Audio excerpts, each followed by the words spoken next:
ভাই একটা কথা বলবো। দূর বাড়া, তুই বলিস না তোর জিভে তীর আছে, তুই কুচমুখো যা বলিস সেটাই ঘুরে যায়। দূর বাড়া, 2025-এ বাস করেও তোরা এইসব মানিস বাড়া। এ ভাই বল তো, তুই বল। আমি না কোনোদিন নিজের চোখে অ্যাক্সিডেন্ট দেখিনি।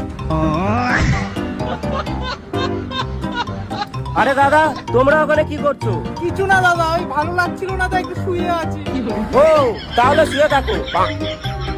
ভাই আর একটা কথা বলবো।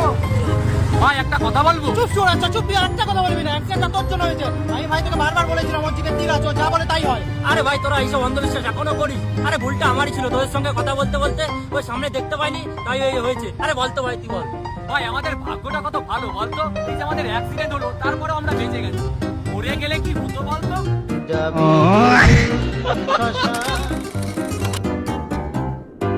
ভাই আর একটা কথা মাথায় আসছিল, বলবো? তুই ছোট বাচ্চা, আর একটা কথা বলবি না, নাহলে এখনই চটির বাড়ি দেবো।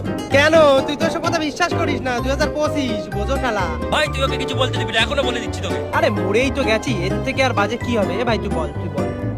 আমরা যদি এই যে মরার পর স্বর্গে না গিয়ে নরকে যাই, কি হবে বলতো?